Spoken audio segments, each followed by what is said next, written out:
사람들이 하나님을 만나는 길이 있고 또 하나님 앞에 영광을 올려드리는 통로로서 매우 중요한 위치를 차지하고 있습니다.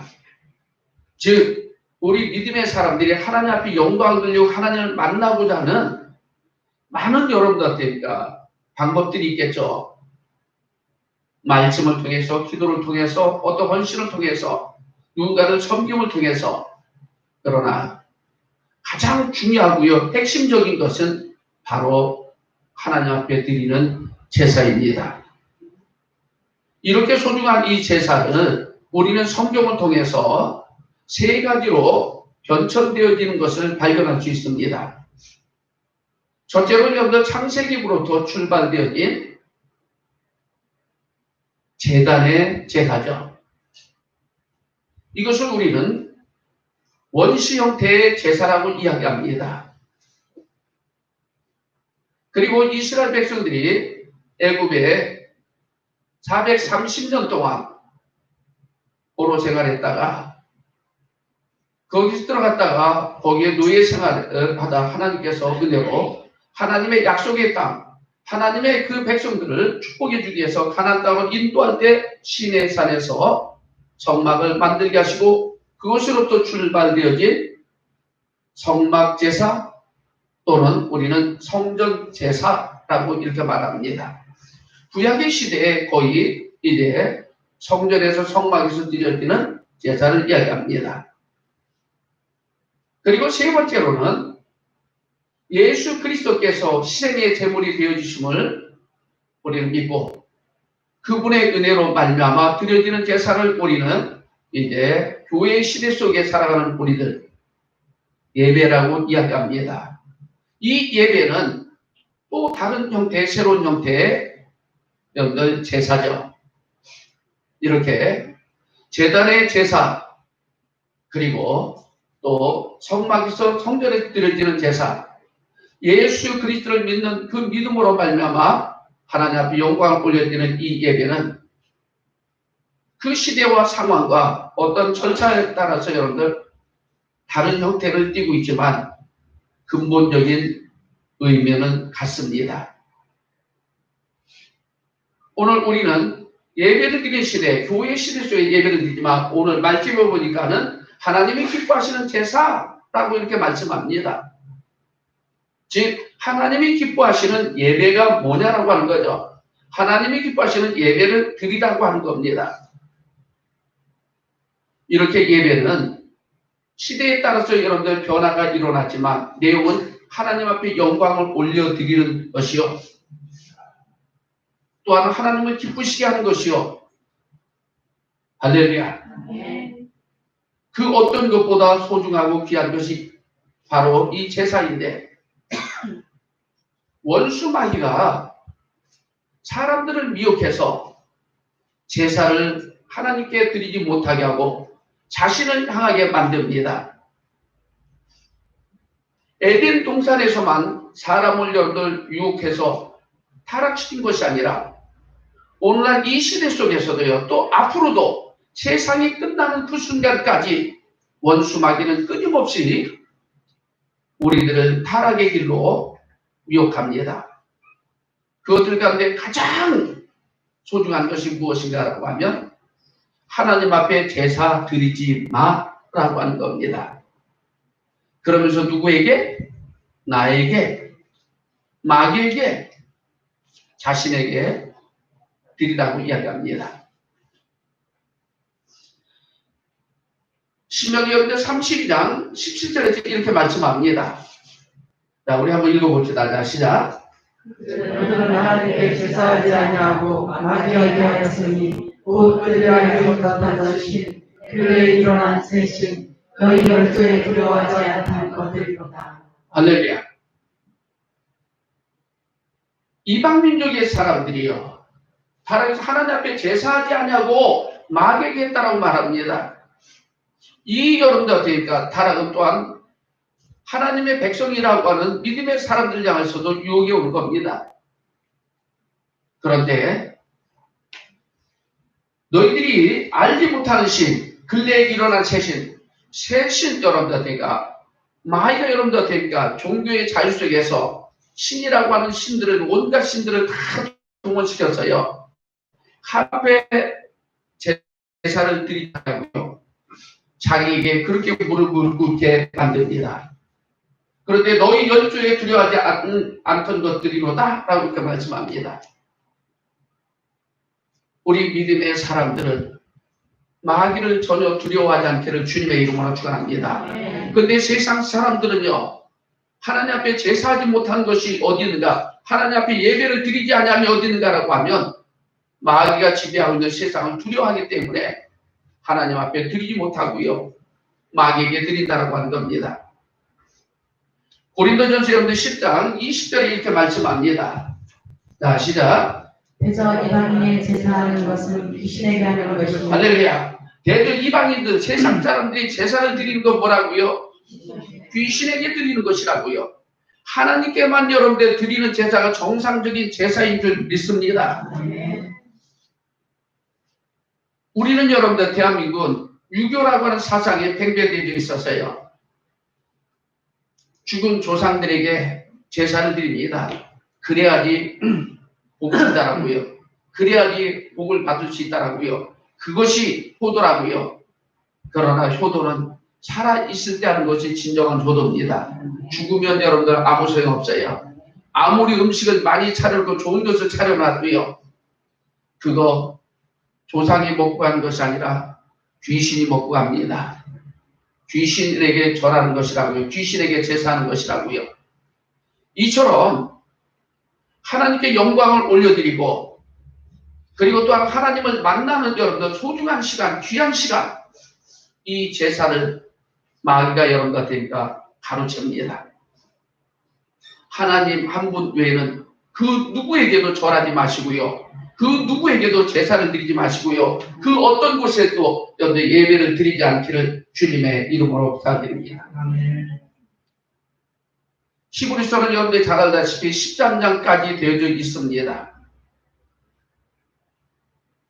히브리서 기자는 오늘 본문의 말씀 13장 6절에서 이렇게 말씀합니다. 주는 나를 돕는 자신이 내가 무서워 아니하겠노라. 사람이 내게 어찌 하리요 하면서요. 시편 118편 6절에 있는 여호와는 내 편이시라. 내 육신의 남편은 남편입니다. 남의 편이지만 하나님은 내 편입니다. 내 편은 오직 하나님 한 분 외에는 없습니다. 남편마저도요, 함께 먹고 마시고 부부 생활한 이 남자씨도 누구라고요? 내 편이라고요. 아니, 내 편 좀 되어줘. 어쩌죠 여러분들 있잖아요. 남편이라고요. 남편. 그러니까 여러분들 그러니까 이 신랑이 내 편 되고자 하는 여러분들 착각하지 마세요. 남편입니다. 여러분들이 그렇게 고백하고 시인하잖아요. 누구라고요? 아, 내 남편입니다. 그래요. 남편이에요. 오직 내 편은 누구라고요? 하나님 한 분 외에는 없습니다. 할렐루야. 자, 이 시편 116편에 118편 6절의 말씀을 그렇게 인용해서 우리가 사람을 두려워할 이유 없다라고 하는 겁니다. 왜? 하나님은 내 편이시기에. 할렐루야. 그래서 말합니다. 우리 믿음의 사람들 향해서 정말 세상을 두려워하지 않고요, 하나님을 두려워하지 않기를 주님의 이름으로 축원합니다. 왜요? 그 하나님이 내 편이시기 때문에. 그런데 그 내 편이신 하나님은 어제나 오늘이나 영원토록 동일하시다. 할렐루야. 그분이 누구시라고요? 예수 그리스도라고요. 예수 그리스도는 하나님이십니다. 하나님이신 그분이 누구의 편이라고요? 내 편이라고요. 모든 사람들이 다 남의 편이 되어주고요, 나의 적이 된다 할지라도요, 나는 두려워하지 않는다. 믿음의 사람들이 두려워 말라. 왜? 하나님이신 예수 그리스도는 어제나 오늘이나 영원토록 동일하시다. 할렐루야. 그분이 내 편이 되어주셔서 우리들의 영도 온갖 문제를 해결해 주시고, 그리고 만나 주시려고요.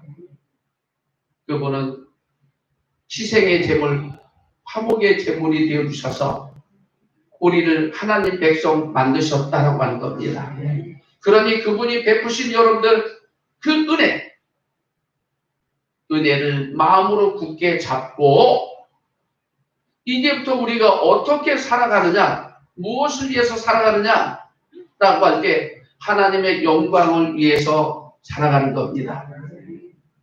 하나님의 영광을 위해서 존재하는 우리들이 그럼 하나님 앞에 영광을 올려드리는 가장 중요한 것이 뭐라고요? 제사라고 하는 겁니다. 그럼 여러분들 이 제사를 어떻게 드리라고요? 어떤 제사가 되게 하라고요? 하나님이 기뻐하시는 제사. 할렐루야. 오늘 하나님이 기뻐하시는 제사가 무엇인지 우리에게 가르쳐주고 있습니다. 바울 사도이 로마서 여러분들 12장 1절에서 이렇게 말씀합니다. 우리 믿음의 사람들 하나님 앞에 제사를 드리는데 어떤 제사가 되기를 원하는가?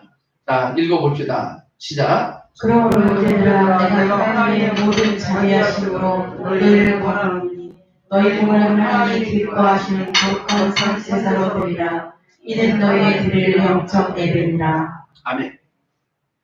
그래서 히브리서는 기자가 정확하게 누군지 모릅니다. 그래서 미상이라고 하지만 사실은 바울이 사용하는 언어, 문체들 이런 여러분들 신학적인 용어들을 히브리서와 여러분들 비슷하다 해서요.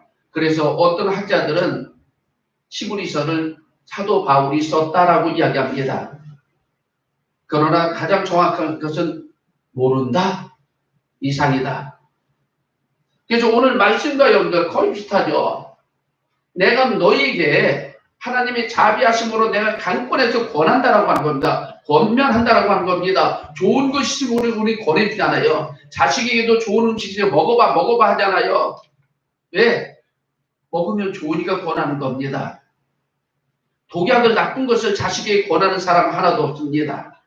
자기 신랑에게 남편이라고 해서 남편이니까 너는 원수야 해서 그래서 독약을 권하는지 모르지만 신랑이라고 하면 절대로 독약을 권할 수 없습니다. 남자씨들은 아내들을 향해서 이제 남편이 아니라 내 편이 되도록 노력하시기를 주님의 이름으로 축원합니다. 네. 좋은 거니까 권하는데 무엇을 권하는가? 강력하게 권하는데 하나님이 기뻐하시는 거룩한 산제사를 드리라고요. 할렐루야. 하나님이 기뻐하시는 여러분들 어떻습니까? 제사를 드리라고 하는 겁니다. 이것이 성도의 본분이요. 그렇게 드려질 때 하나님께서 크게 영광을 받으시고 더 큰 은혜를 우리에게 베풀어 주시는 줄 믿습니다. 그렇다고 하면 본문의 말씀을 통해서 하나님이 기뻐하시는 거룩한 제사가 무엇일까? 그렇게 주님이 원하시는 주님이 기뻐하시는 제사. 오늘 이 시간 여러분들 하나님 앞에 제사를 드리기 위해서 나오셨습니다. 아멘. 그런데 이 제사가 하나님을 기쁘시게 하는 제사가 되어지기를 주님의 이름으로 축원합니다. 아멘. 할렐루야. 제사에 실패가 되었던 가인 보세요. 하나님 앞에 제사를 드렸는데 하나님이 가인의 제사를 안 받으셨습니다. 안 기뻤다라고 하는 겁니다. 그렇게 드리는데 마지못해서 억지로 드리는 것 같아요. 인색함으로 드리는 것 같아요. 장난치면서 드리는 것 같아요. 정성이 부족해요. 무엇보다도 그에게는 믿음으로 드리지 않았습니다. 하나님이 가인의 제사를 안 받았습니다. 똑같은 제단에서 오늘로 이야기하면 똑같은 여러분들 교회에 나와서 똑같은 시간에 똑같이 하나님 앞에 제사를 드립니다. 가인과 아벨이. 그런데 하나님은 아벨의 제사를 받으셨습니다. 그 제사를 기뻐하셨다라고 하는 겁니다. 왜 기뻐했을까? 왜 안 받으셨을까 했더니 하나님 앞에 드려지는 예물에 대한 종류 때문에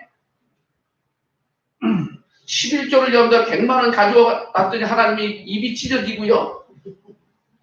11조 여러분들 되니까 몇천 원 냈다고 하나님이 되니까 너 그것도 11조라 가져오니? 하나님이 여러분들 이렇게 여러분들 평가하지 않았다라고 하는 겁니다. 11조는 똑같이 11조 하나님이 기뻐 받으십니다. 할렐루야.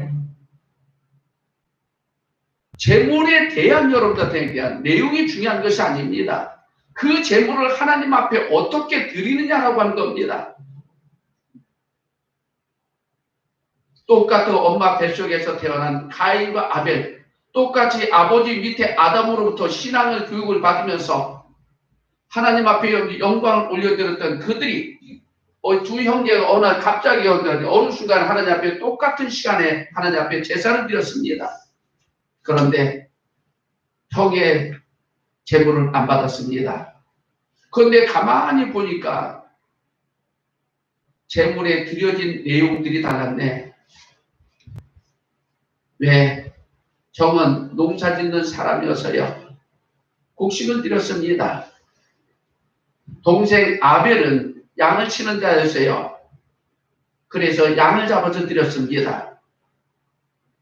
원래 성경 양은 예수들을 이야기하고 우리가 잘 알다시피 양의 피는 유월되어진다는 의미를 가지고 있으니까 하고 이렇게 초점 맞춥니다.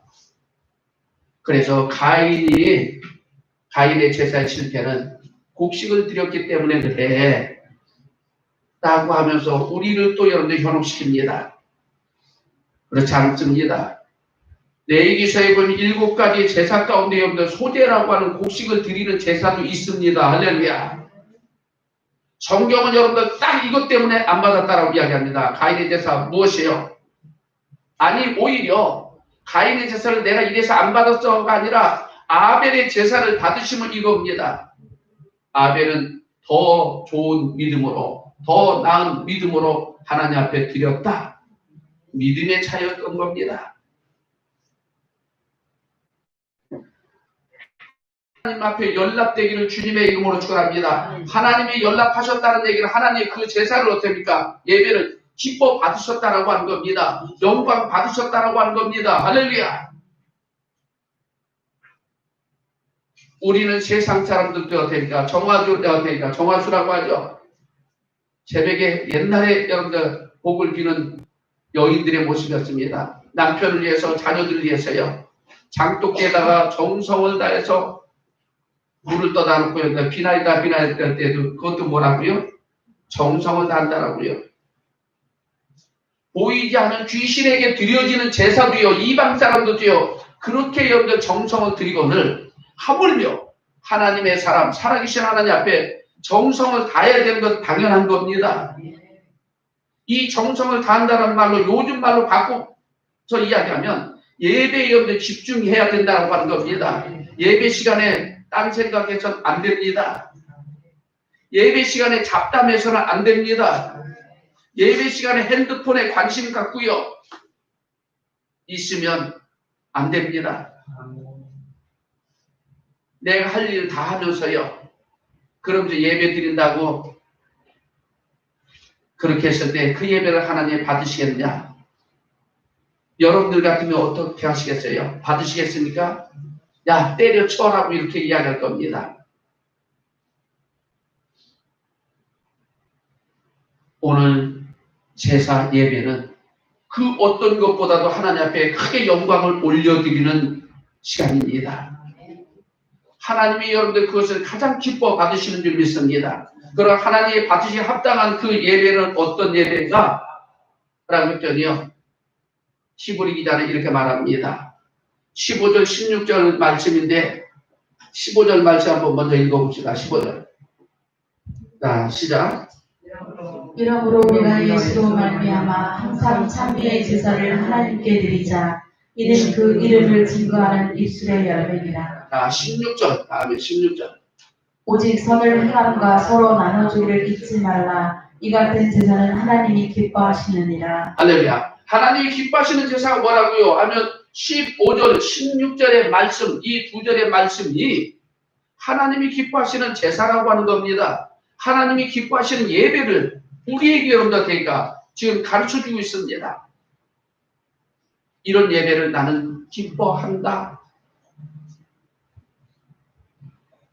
그 첫 번째는 여러분들 어떤 것인가 라고 하면 바로 예수로 말미암아 항상 찬미의 제사를 이라고 이렇게 말합니다. 15절 말씀에서요. 이것이 너희의 입술의 열매니라 라고 말씀합니다. 하나님이 기뻐하시는 것은 예수로 말미암아 항상 찬미의 제사, 즉 하나님 기뻐하시는 제사를 여러분들 찬미의 제사라고요. 찬미의 제사라고요. 찬미, 찬양, 찬송. 아, 그런데 하나님 찬송의 제사를 드리라고요. 단어를 여러분들 되니까 해석하면 그렇게 이해할 수 있습니다. 그래서 찬송하고요, 찬양하고요, 찬미하고요. 그러나 그 내용은 단지 우리가 찬양하라고 하는 의미가 아닙니다. 여기 이 찬미의 제사를 여러분들 두 개로 이야기합니다. 예수로 말미암아 찬미의 제사를 드리라. 할렐루야. 그리고 두 번째로 뭐라고요? 항상 찬미의 제사를 드리라고 하는 겁니다. 찬미의 제사를 여러분들 두 가지로 드리는 겁니다. 무엇으로 말미암아? 예수로 말미암아. 할렐루야. 예, 찬미의 제사는 서크루파이스라고 이렇게 말합니다. 여기서 서크루파이스는 여러분들 희생이라고 하는 겁니다. 제물이라고 하는 겁니다. 서크루파이스 오브 프라이즈라고 하는데 이것은 뭐라고 하는가? 친송하다. 이게 찬미라고 하는 것은 제물이 되어진 것을 여러분들에게 친송하는 겁니다. 희생의 제물이 예수가 여러분들에게 우리의 희생의 제물이 되어주셨다고 하는 겁니다. 찬미의 제사는 그동안의 여러분들 구약의 시대에는 제사장에 의해서 동물을 잡아가지고요, 짐승을 잡아서, 새를 잡아서, 물고기를 들여서, 양을 잡아서요. 그래서 하나님 앞에 제사를 드렸습니다. 그런데 하나님이 기뻐하시는 것은 뭐냐면 이게는 뭐라고요? 그런 것들이 아니라 옛 약속에 의한 여러분들 제사가 아닌 예수 그리스도로 말미암아. 할렐루야. 우리가 하나님 앞에 나가서 여러분들 성도 되어지면 우리가 여러분들 양을 잡아서도 아닙니다. 양을 잡고 짐승을 잡았던 것들은 모형과 그림자였었습니다. 바로 예수 그리스도의 십자가의 사건이었습니다. 찬미의 제사는 무엇을 이야기한다라고 하면 내 대신에, 내 죄 대신에 예수 그리스도의 그 죽으심에 대한 은혜를 우리의 마음에 굳게 잡고 그분을 높이고요, 그분을 찬양하고요, 그분께 영광을 올려드려야 될 줄 믿습니다. 천국은 어떻게 갈까요? 어떻게 가는 겁니까? 내 공로가 아닌 예수님 때문에 가는 겁니다. 여러분들 천국 가실 수 있겠습니까? 여러분들 천국 갑니까? 수요일날 예배도 안 드리는데 금요일날 이민 가버렸는데 그런 믿음 가지고 되겠어? 하고 이렇게 찔러대면 이제 움츠러드는 거죠. 그러나 내 이 모습 때문에 천국 가는 것이 아니라 예수님의 그 희생의 제물 때문에 우리는 천국 가는 줄 믿습니다. 이 은혜를 마음에 굳게 붙잡고요, 그분을 높이고요, 감사하고 영광을 올려드리는 것이, 이것이 하나님이 기뻐하시는 제사라고 하는 겁니다. 아멘. 할렐루야. 예수로 말미암아.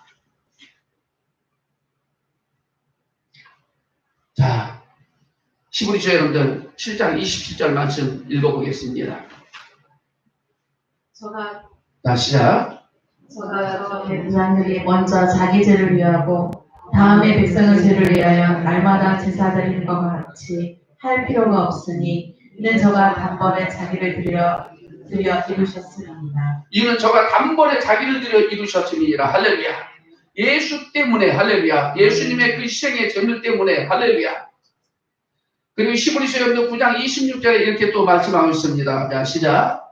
그리하면 그가 세상을 창조할 때부터 자주 고난을 받았어야 할 것이로되 이제 자기를 단번에 제사로 드려 죄를 없게 하시려고 세상 끝에 나타나셨느니라. 할렐루야. 단번에 제사로 드려 우리를 죄 없게 하시려고 세상 끝에 나타나셨느니라. 할렐루야. 이 세상 끝은 언제입니까? 구약의 여러분들, 옛 언약의 여러분들한테 끝나고 새 언약의 시대에 대한 겁니다. 종말론적인 여러분들 마지막 이야기가 아니라 예수 그리스도가 이 세상에 오실 때부터 우리는 마지막 때였었습니다. 할렐루야. 그리고 지금 우리가 살아가고 있는 이 시대를 우리는 시대의 지말이라고 이야기합니다. 마지막에 마지막 때가 다가왔다 라고 하는 겁니다. 예수 때문에, 예수님의 그 희생의 제물 때문에 우리가 구원받으니 그것에 대해 감사하며 하나님 앞에 영광을 돌리는 것이 찬미의 제사라고 하는 겁니다. 할렐루야. 베드로전서 여러분들 3장 18절에 이렇게 말씀합니다. 그리스도께서 한 번 죄를 위하여 죽으사 의인으로서 불의한 자를 대신하셨으니 이는 우리를 하나님 앞으로 인도하려 하심이라. 육체로는 죽임을 당하시고 영으로는 살리심을 받았으니 그분은 여러분들 죽을 이유가 하나도 없다라고 하는 겁니다. 그런데 왜 저와 여러분들을 대신해서 십자가에 죽으셨다라고 하는 겁니다. 우리를 하나님께로 인도하려고요.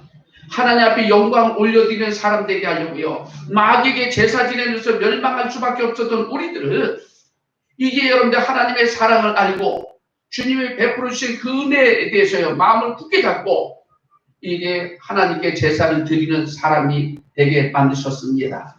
그렇게 하시려고요. 주님이 십자가에 못 박혀 죽으셨다라고 하는 겁니다. 이 은혜가 감사한다라고 하면 이제 세상에서 방황하지 마시고요. 주님의 품을 떠나지 마시고요. 이민 가지 마시고요. 할렐루야. 하나님 앞에 예배 드릴 때 여러분들 집중해서 예배 드리시고 할 수만 있으면 더 많은 시간들을 주님 앞에 드려질 수 있기를 주님의 이름으로 축원합니다. 아멘. 사람이 일을 안 하면 안 하다 보면 일하는 게 되게 힘듭니다. 왜? 일 안 하는 것이 습관됐으니까. 어떤 젊은이가 이야기합니다. 처음에 나라에서 여러분들한테니까 실업급여를 주니까 좋더래요. 일 안 하니까. 일하니까 좋은데 마음한 곳에서 불편하더래요. 그래서 빨리 직장을 찾아하면서 찾았대요. 그래가지고 또 직장 생활합니다. 그러다 1년 만에 또 땡칩니다. 그리고 실업급여 또 여러분들한테 받고요. 이것이 몸에 딱 배다보니까 처음에는 미안함도 있고 빨리 직장을 찾아야지라고 생각했는데 나중에는 어떻게? 이게 편하더래요. 그래서 적당하게 일하고 실업급여 받고 생활한대요. 대한민국 젊은이들 이렇게 하면 몸에 뱉습니다. 어떻게 하면 이제 실업급여 더 많이 받았을까라고 하는 것이 연구한대요. 자기들끼리 또 연구 나눈대요. 잘못되어진 나쁜 습관이 우리의 삶을 이렇게 붕괴시킵니다. 영적인 것도 똑같습니다. 처음에 하나님 앞에 여러분들한테니까 드려야 될 찬미의 제사를 안 드릴 때 그때는 죽음 반책임과 내가 미쳤지, 내가 주의를 빼먹고 내가 11조를 빼먹고 내가 하나님 말씀에 순종 안 해서 미쳤네 하고 여러분들한테니까 지 가슴을 치던 우리들의 이 모습이요. 2번, 3번, 4번 빠질 만하네, 편안하네, 교회 갑시다 했더니 되게 이상해져. 여러분들이 교회 갑시다 할 때 예배 드려갈 때 여러분들 이상해지기 시작하면 여러분들 큰 병든 사람입니다. 육신의 암병보다도요, 훨씬 더 병든 것이 영적인 병입니다. 왜 그럴까요? 오늘 시부리 기자가 말합니다. 우리의 도성은 영원히 관성은 여러분들 이곳이 아니라고요. 천국이라고요. 할렐루야. 천국에서 상급 뭐 받을래요? 주께로부터 어떤 말씀을 듣고 싶습니까? 천국도 여러분들 3,000층으로 되어져 있다라고요. 상중하로 되어 있는데요. 바닥에 천국에 가지 마시고요. 기왕이면 여러분들 상층으로 올라가기를 주님의 이름으로 축원합니다. 그러려고 하면 영적인 좋은 습관을 가지세요. 예배 시간에 자꾸 여러분들 오랜 시간 빠져가면 방학이라고 하는데 이제 방학 정도가 아니라 저는 이제 이민 간다라고 표현합니다. 이제 우리 옆 사람 손잡고 이렇게 권면합시다. 영적 이민자가 되지 맙시다. 제사는 여러분들 하나님을 만나는 거잖아요. 하나님을 보는 거잖아요. 하나님 음성 듣는 거잖아요. 제사를 근데 안 드려. 하나님 앞에 예배를 때 안 드려. 말씀이 안 들려져. 믿음은 들음에서라고요. 들음은 그리스도의 말씀이라고 했는데 하나님의 말씀이 들려져야지, 들어야지 내가 믿음 생활을 하든지 말든지 할 거 아니에요. 세상 소리에 여러분들 많이 귀를 기울이고요. 그것이 들려지면 영적인 것이 여러분들 음성들이 차단되어집니다. 그래서 성경은 말합니다. 하나님의 말씀을 눈으로 보고 입으로 읽고 귀로 듣고 지켜 행하는 자가 복이 있다. 할렐루야. 복의 근원의 사람이 되기를 원하신다고 하면 하나님의 말씀을 들으시기를 주님의 이름으로 부탁드립니다. 자, 어떻게 참여의 제사를 드리는가? 라고 하면 뭐라고요? 항상 드리라고, 항상. 항상 드리라고 말합니다. 여기서 여기다 항상이라고 여기다 헬라말로 이렇게 말합니다. 디아판토스라고 이야기해요. 디아판토스. 참여의 그분의 은혜 베푸심에 대해서 감사하면서 어떻게 항상 여기서 여러분들 되니까 항상이라고 하는 시브리의 뜻은 헬라의 뜻은 이겁니다. 시간과 여러분들 공간과 상황적인 것을 전부 통틀어서 이야기하는 개념. 즉 몇 시도 없습니다. 상관없습니다. 내가 어디에 있든지 교회에 있든지 가정에 있든지 직장에 있든지 어느 공간 속에 있든지 여러분들이 좋든지 어렵든지 힘들든지 짜증나든지 언제든지 우리는 마음에 굳게 잡고요. 그분을 찬양하고 그분의 여러분들에게 베푸신 은혜에 감사로 여러분들 영광을 올려드리는 이런 믿음은 뭐라고요? 항상이라고 하는 거예요. 좋을 때만, 편안할 때만, 교회에 왔을 때만이 아니라요. 힘들고 어려울 때라도, 여러분들 바쁠 때라도요. 상관없이요. 항상 할렐루야. 디아판토스. 항상 참회의 제사를 드리시기를 바랍니다.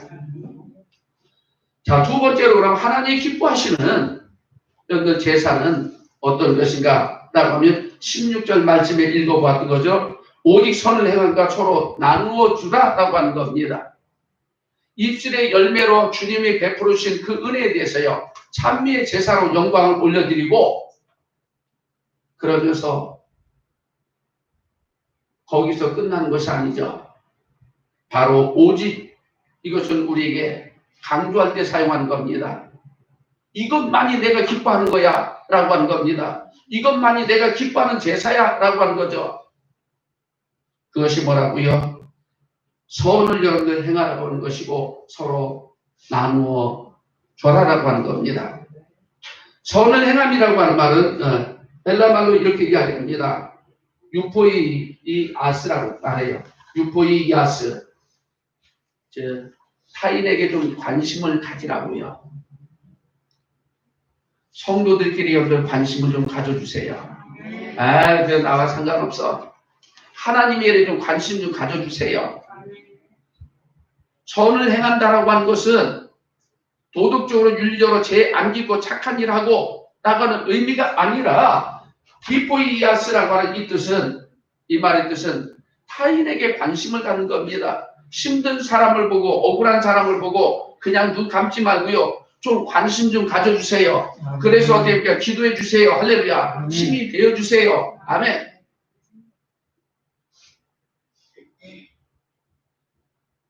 교회에 이렇게 다니다 보면 문제가 생기면 목사님 이게 문제가 있어요. 나한테 이야기하지 마세요. 문제를 발견한 여러분들이 그것에 관심을 갖고요. 그것들을 여러분들 해결하시고요. 정리하시고요. 할렐루야. 그리고 두 번째는 뭐라고요? 서로 나눠주기를 이라고 이야기합니다. 서로 나눠주라고요. 고의로냐 여러분들 잘 알잖아요. 이것은 바로 보통 우리는 교제할 때 사용합니다.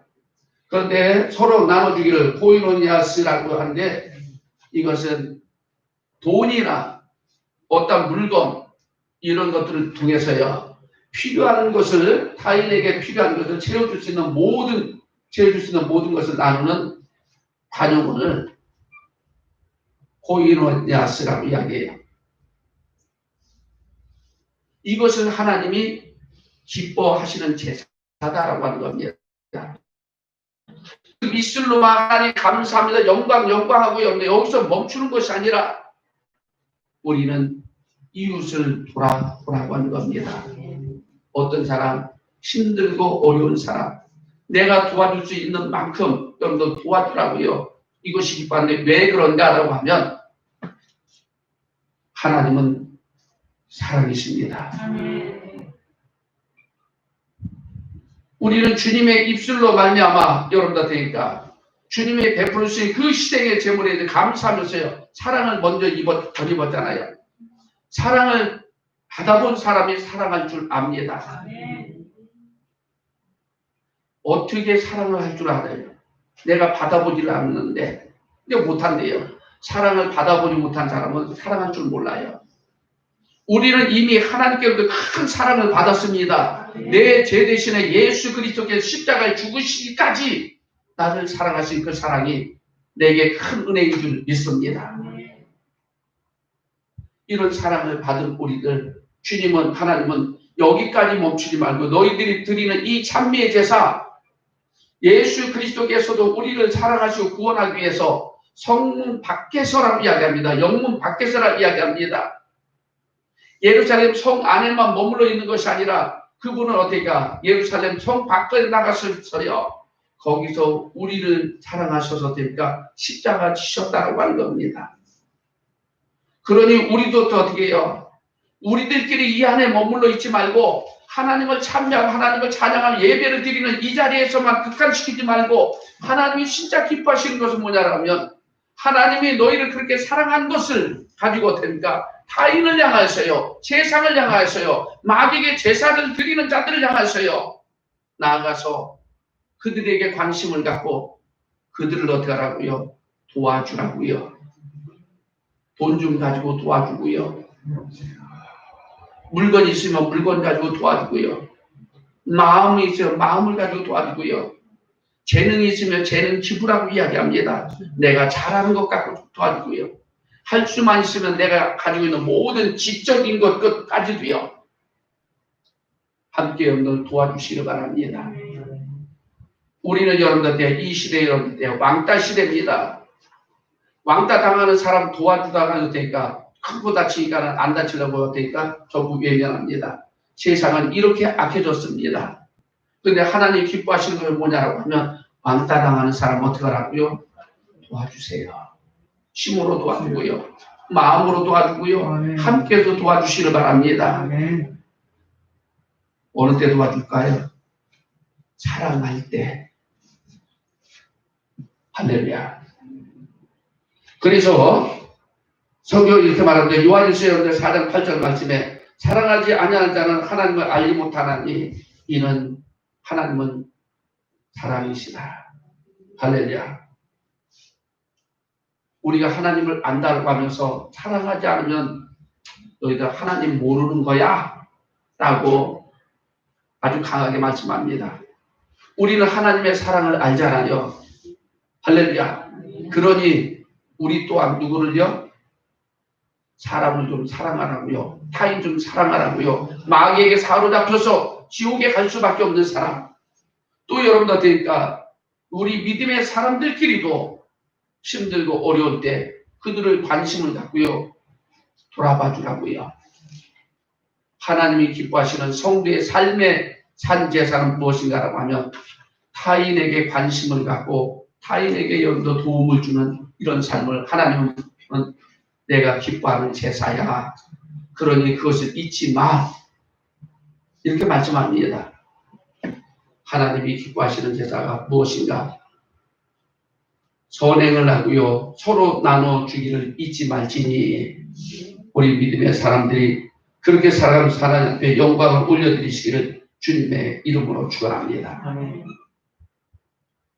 그럼 이렇게 하나님 앞에 하나님 기뻐하시는 거룩한 산 제사를 드리는 우리 믿음의 사람이라고 하면 이 사람들은 더 그런 사람이 되기 위해서 그런 사람들은 어떻게 살아야 되는가 라고 한 것이 17절에 대한 말씀입니다. 히브리서 13장 17절 말씀 자, 하나님을 기쁘시게 하는 사람, 하나님 앞에 여러분들 하나님을 기쁘게 하는 여러분들 제사를 드리는 사람들은 이렇게 좀 하라고 하는 겁니다. 17절대 시작. 너희를 위하는 자들에게 순종하고 복종하라. 저희는 너희 영혼을 위하여 경성하기를 자기가 회개할 자인 것 같이 하느니라. 저희로 하여금 즐거움으로 이것을 하게 하고 근심으로 하게 하지 말라. 그렇지 않으면 너희에게 유익이 없느니라. 아멘. 히브리서의 말씀을 쭉 보면요, 이 당시에 사람들이, 믿음의 사람들이 배도, 교회에 다녀서 하나님을 은혜를 찬양한다 했던 사람들이 엉뚱한 대로 참천포로 빠집니다. 그리고 교회에서 여러분들 문제를 일으킵니다. 그 공통점들이 무엇인가 라고 했더니요, 자기를 인도하는 지도자인, 오늘 이야기하면 여러분들 주의 종이죠. 주의 종들의 말에 태클을 건다라고 하는 겁니다. 그리고 말을 안 듣는다라고 하는 겁니다. 토를 단다라고 하는 겁니다. 여러분들 하나님의 말씀 앞에 살기를 원하시고요. 그리고 하나님 기뻐하시는 제사를 드리는 사람이라고 확신하신다라고 하면, 또 그런 삶을 살기를 원하신다라고 하면, 여러분들은 인도자의 말에 순종하고 복종하시기를 주님의 이름으로 축원합니다. 디모데가 목회하고 있었던 에베소 교인들, 디모데가 여러분들 몸이 약합니다. 마음도 여립니다. 나이도 어립니다. 그랬더니 교인들이 가지고 있는 게 뭐냐면, 어린 목사가 경험도 없고 거기다 몸도 빌빌대고 그러면서 무시하고 있었습니다. 그렇게 여러분들 자랑스러운 에베소 교회 문제는 주의 종을 여러분들 우습게 여기는 것으로부터 출발되어집니다. 이것은 무엇을 다가올까요? 그럼 여러분들 지도자로부터 인도자로부터 더 이상 하나님의 말씀이 하나님의 말씀으로 들려지지 않는다라고 하는 겁니다.